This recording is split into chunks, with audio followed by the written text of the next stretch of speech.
আমার বিশ্বনবীজির চাচা আব্বাস রাদিয়াল্লাহু তাআলা আনহু বলেন, আমি মসজিদে নববীর বারান্দায় বসেছিলাম। আল্লাহর নবীজি ওযু বানাচ্ছিলেন। নবীজির ওযু বানানোখানা আমি দাঁড়িয়ে দাঁড়িয়ে দেখছিলাম। নবীজির ওযুখানা হয়ে গেল। ওই সময় বিশ্বনবী দরদি নবী আমার দাঁড়িয়ে আছেন। হযরত জিবরিল আলাইহিস সালাম নবীজিকে সালাম দিলেন, আসসালামু আলাইকা ইয়া রাসূলুল্লাহ। নবী আমার সালামের উত্তর দিয়ে বলেন, জিবরিল ভাই কি ব্যাপার, তুমি আমার কাছে কেন এসেছো মালাও? জিবরিল বলেন, নবীজি আমি আপনার সাথে দেখা করতে এসেছি, আপনার সাথে আমার কথা আছে। আল্লাহর নবী বলেন, জিবরিল ভাই তুমি এখানে একটু দাঁড়িয়ে যাও। এখানে আমার মসজিদে নববীর বারান্দায় আমার আপন চাচা আব্বাস রাদিয়াল্লাহু তাআলা আনহু দাঁড়িয়ে আছেন। ওরে জিবরিল ভাই, আমার চাচা কয়েকদিন হয়ে গেল তোমার বাহ্যিক চেহারাখানা দেখার জন্য আমার কাছে আবদার করেছে। ভাই জিবরিল তুমি দাঁড়িয়ে যাও, তোমার অরিজিনাল সুরাতটা চেহারাখানা তুমি একবার দেখাও। আল্লাহর নবী বললেন, ও আমার চাচা আপনি ফেরেশতা জিবরিলকে দেখবো বলছিলেন? বলে হ্যাঁ। বলে দেখলে ওই দেখুন, আপনি তাকে দেখুন, জিবরিল আলাইহিস সালাম দাঁড়িয়ে আছে। হযরত আব্বাস বলেন, আমি বিশ্ব নবীর কথা শোনার পর আমি জিবরিলের দিকে একটিবার তাকালাম। শুধু আমি জিবরিলের পায়ের দিকে লক্ষ্য করলাম, আর সাথে জিবরিল নাই। আব্বাস বলেন, আমি বেহুশ হয়ে পড়ে গেলাম। বলুন সুবহানাল্লাহ। সাতাহাতি অজ্ঞান। বিশ্বনবী আমার পবিত্র বরকতময় হাত দিয়ে পানি ছিটা মারলেন আব্বাসের চেহারা। হুশ ফিরল। জ্ঞান ফেরার পর নবী বললেন, ওগো আমার চাচা তুমি জিবরিলকে দেখলে? বলে হুজুর আমি তার পুরা চেহারাখানা দেখি নাই, শুধু তার পায়ের দিকে নজর করেছে, আর আমি বেহুশে পড়ে গিয়েছিলাম। সম্মানিত ভাইরা আমার, বাবা জীবনেরা, আব্বাস রাদিয়াল্লাহু তাআলা আনহু তিনি ফেরেশতাকে দেখেছেন। কিন্তু আমি আপনাদের এলাকাতেও হয়তো বলেছি, অনেকে হয়তো আপনারা জানেন না যে জিবরিল কত বড় ফেরেশতা। সাহাবারা নবীকে জিজ্ঞাসা করেছিলেন, নবী জিবরিলের কত বড় ফেরেশতা সেটা বলতে গিয়ে বলেছিলেন, ওগো সাহাবায়ে দাও জিবরিল এত বড় ফেরেশতা, গোটা পৃথিবীতে আসমানের নিচে যত জমিনে বাপজি পানি রয়েছে, যত পানি আছে সব পানি তুলে যদি জিবরিলের মাথা চাঁদিতে ঢেলে দেওয়া যায়, পবিত্র রসুল পবিত্র জবানে বলেছে যে সারা পৃথিবীর পানি গড়তে গড়তে গড়তে গড়তে এই জিবরিলের থুতনি পর্যন্ত আস্তে আস্তে গোটা পৃথিবীর পানিগুলো সব শুকে যাবে। বলুন আলহামদুলিল্লাহ। তাহলে জিবরিল কত বড় ফেরেশতা।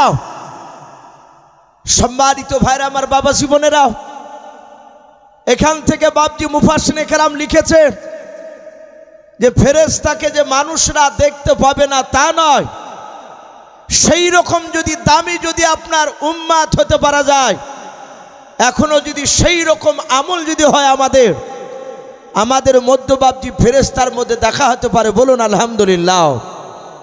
বাপজি আমার সোনা লালেরাও, আমরা অনেকেই জানি যে চারটে বাপজি আপনার ইমামের নাম শুনতে পাই। একটু ভালো করে কান লাগাবেন। অনেকে বলে যে ভাই আমরা হানাফি, কেউ বলে আমরা শাফি, অনেকে বলে আমরা মালিকি, অনেকে বলে ইমাম আহমদ বিন হাম্বল। এই চারটে ইমামের নাম বলে না ভাই? এই চার ইমামের মধ্যে বাপজি একটি কিতাবে ঘটনা এসেছে, ইমাম আহমদ বিন হাম্বল রহমাতুল্লাহ আলাইহি কিতাবে লিখেছে চারটে ইমামই বাপজি বিখ্যাত, তারা আল্লাহর ওলি ছিলেন। তারা সেই জামানার মুজতাহিদ ব্যক্তি ছিলেন, মুজাদ্দিদ ছিলেন। তারা এত বড় বড় বাপজি তারা পণ্ডিত আমলিয়াত লোক ছিলেন। তো ইমাম আহমদ বিন হাম্বলের জীবনীতে এসেছে, উনিও বাপজি ফেরেশতাকে বাপজি নিজ চোখে দেখে তিনি সালাম দিয়েছিলেন। বলুন আলহামদুলিল্লাহ। ইমাম আহমদ বিন হাম্বল কত বড় দামি আল্লাহওয়ালা ছিলেন। উনি এত বড় বুজুর্গ, ওনার জীবনেতে বাপজি বহু ঘটনা এসেছে, তার মধ্যে একটা ঘটনা তুলে ধরেছেন। যিনি এত বড় বুজুর্গ, ওনার জীবনীতে পাওয়া যায় ইমাম আহমদ বিন হাম্বল। উনি দিনের বেলায় বাপজি কলমার দাওয়াত দিতে শুরু করেছিলেন। তারা দিনের দাওয়াত দিতে বাপজি বেরিয়ে গিয়েছিলেন। বেনামাজি মানুষ কিভাবে তারা নামাজি হবে? ইমাম আহমদ বিন হাম্বল এই প্রচণ্ড শীতের সময় কেতাবে লিখছে। উনি যেতে যেতে যেতে যেতে বাপজি অনেক দূর চলে গিয়েছে। কলমার দাওয়াত দিয়ে বাড়ি ফিরছিলেন। বাড়ি ফেরার সময় দেখলেন অনেকটা বাপজি আপনার দূরে চলে গিয়েছে, সে বাড়ি পৌঁছানো সম্ভব নয়। সেদিনে আস্তে আস্তে বাপজি সূর্য পশ্চিম দিকে বাপজি ডুবে গেল। হযরত ইমাম আহমদ বিন হাম্বল যেখানে সূর্য ডুবলো রাস্তা আস্তে আস্তে, ওখানে বাপজি তিনি যাই নামাজ বিছিয়ে তিনি নামাজ আদায় করলেন। মাগরিবের নামাজ পড়ে বাপজি সোজা রাস্তা দিয়ে হেঁটে যাচ্ছে। উনি মনে মনে চিন্তা করছেন, গো মালিক, আমি তো বাড়ি পৌঁছাতে পারবো না, অনেকটা দূর চলে গিয়েছি। ইমাম আহমদ বিন হাম্বল চিন্তা করেন, আমি রাস্তার মাঝে একটা কোনো বাড়ি যদি পাই, ঘর পেলে সে বাড়িতে গিয়ে আমি আশ্রয় নিব, আমি একটু থাকবো। ইমাম আহমদ বিন হাম্বলের জীবনীতে লিখছে, উনি ওই মরুভূমির ময়দান দিয়ে যেতে যেতে বাপজি মাঠে দেখলেন রাস্তা ধারে একটা ছোট্ট একটা ঝুপড়ি ঘর। ইমাম আহমদ বিন হাম্বল ওই বাড়ির দরজার গুড়িতে গিয়ে উনি সালাম দিলেন। কারণ উনি জানেন বিশ্বনবী বলেছেন 5 ওয়াক্ত যদি আপনি নামাজ পড়েন আর কোনো বাড়িতে মুসলিমের বাড়িতে গিয়ে যদি আপনি সালাম না দেন, বিনা সালামে যদি আপনি বাড়িতে প্রবেশ করেন, ঢুকে যান, তাহলে হয়তো কিয়ামতের ময়দানে আপনি ওই বাড়িতে সালাম না দেওয়ার কারণে আল্লাহ হয়তো আপনাকে কিয়ামতের ময়দানে পাকড়া করবে। আপনি জান্নাত যেতে গিয়ে হয়তো আল্লাহ আটকে দিবেন। আমাদের আমল আছে ভাই, একটা মানুষ বলতে পারবো যে আমার বাড়ি বলেন, আমার প্রতিবেশী বাড়ি বলেন, যার বাড়িতে যাই না কেন আমি বিনা সালামে তার বাড়িতে আমি প্রবেশ করি না, আছি বাপ? একটা মানুষ এরকম নাই। কিন্তু রাসূলুল্লাহর সাহাবা নয়, উনি একজন ওলি, নবীর উম্মত। ইমাম আহমদ বিন হাম্বল চিন্তা করেন, সালাম না দিলে রাসূলের সুন্নাতকে জিন্দা করা যাবে না। উনি ওই বাড়ির দরজার গুড়িতে এসে সালাম দিলেন, আসসালামু আলাইকুম ওয়া রাহমাতুল্লাহি ওয়া বারাকাতুহু। যাহাতে সালাম দিলেন, বাড়ির ভিতর থেকে দেখছে একটা যুবক ছেলে। যুবকটার কেতাবে লিখেছে তার মুখে দাড়ি ছিল। সে যুবক ছেলেটা বাড়ির ভিতর থেকে বাপজি সালামের উত্তর দিয়ে বেরিয়ে এসে বললেন, চাচাজি কি ব্যাপার? ইমাম আহমদ বিন হাম্বল তিনি ডাক দিয়ে বললেন, বাবা কিছু যদি মনে না করো, তোমার বাড়িতে আজকে রাত্রিটা আমাকে থাকতে দিবা? যদি থাকতে দাও আমি থাকার অনুমতি চাইছি, কারণ আমি শীত বস্ত্র নিয়ে আসি না, অনেক দূরে বাড়ি, আমার কলমার দাওয়াত দিতে দিতে আমার রাত্রি লেগে গিয়েছে, আমি তোমার এই বাড়িখানে আমি রাত্রিবেলায় থাকতে চাই। যুবক ছেলেটা বলল, চাচা অসুবিধা নাই, আপনি আসুন, অসুবিধা নাই, আপনি আসুন, আমি একা আছি। কিন্তু কেতাবে লিখেছে ওই যুবক ছেলেটার ঘরটা ছিল সেটা হোটেল ঘর। যুবক ছেলেটা বলল, চাচা আপনি ওখানে বসুন, আরাম করবেন, আমি আপনাকে অনুমতি দিলাম। বৃদ্ধ সেই আহমদ বিন হাম্বল সাদাসিধে, তিনি এত বড় বুজুর্গ, উনি ডাক দিয়ে বললেন, বাবা আমি এশার নামাজ পড়বে, এশার টাইম হয়ে গেছে। যুবক ছেলেটাকে বলল, বাবা একটু পানির ব্যবস্থা পাওয়া যাবে? বলে অসুবিধা নয়, পানি দিচ্ছি আপনাকে। যুবক ছেলেটা বলল, চাচাজি আমিও তো নামাজ পড়বো। বলে বাবা তুমিও নামাজ পড়বে? বলে হ্যাঁ। বলে আমিও ছোট থেকে নামাজ পড়ি। যুবক ছেলেটা অজু বানালো, বৃদ্ধ লোকটা অজু বানালেন, দুজনায় নামাজ পড়লেন। যুবক ছেলেটা বললেন, চাচা ওইখানে আপনি আরাম করুন।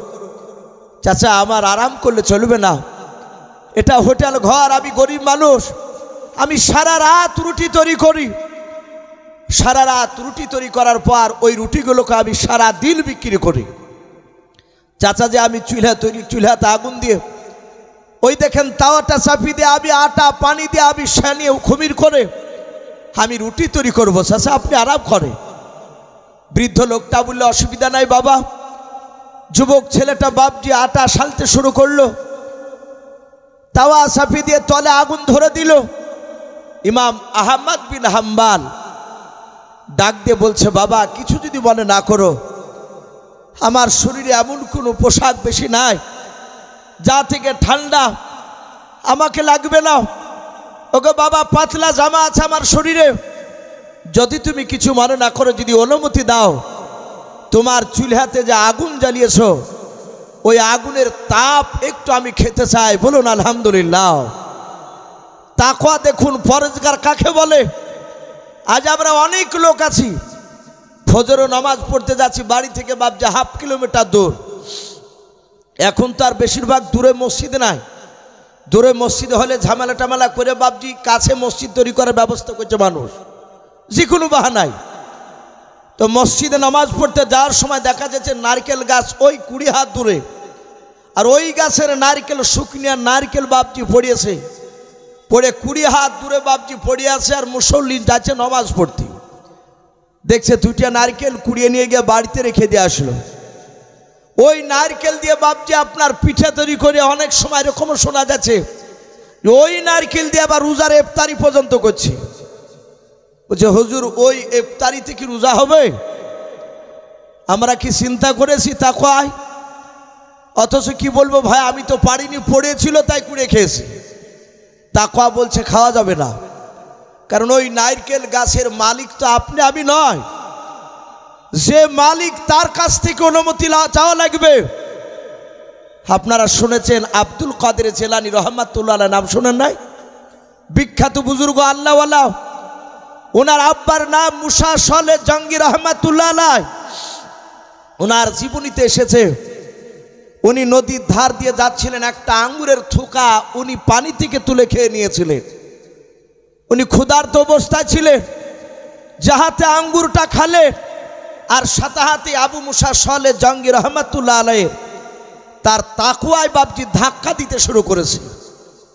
সাথে হাতে চিন্তা করলেন এই ফলটা খাওয়া আমার উচিত হয় নাই, কারণ নদীর ধার দিয়ে যখন এই ফলটা ভেসে এসেছে, নিশ্চয় বাগানটা নদীর ধারে কোথাও আছে, আর ওই আঙ্গুর ফলের বাগানের মালিকের কাছ থেকে তো আমি আঙ্গুরের থোকা খাই নাই।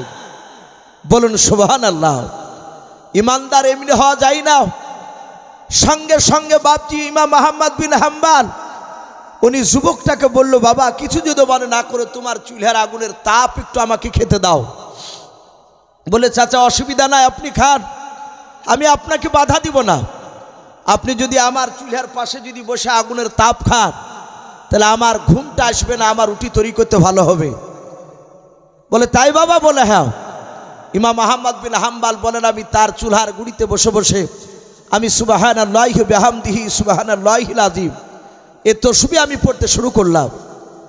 কিন্তু ইমাম আহমদ বিন হাম্বল উনি বলে, আমি দেখলাম ওই যুবক ছেলেটাকে, যে যুবক ছেলেটা রুটি তৈরি করছিল, উনি বলেন আমি দেখলাম যুবক ছেলেটা রুটিটা তৈরি করে ওই তাওয়ার ওপরে যখনই রুটিটা চাপাচ্ছে, সাথে হাতে যুবক ছেলেটা আস্ত করে আওয়াজ দিয়ে বলছেন সুবহানাল্লাহ।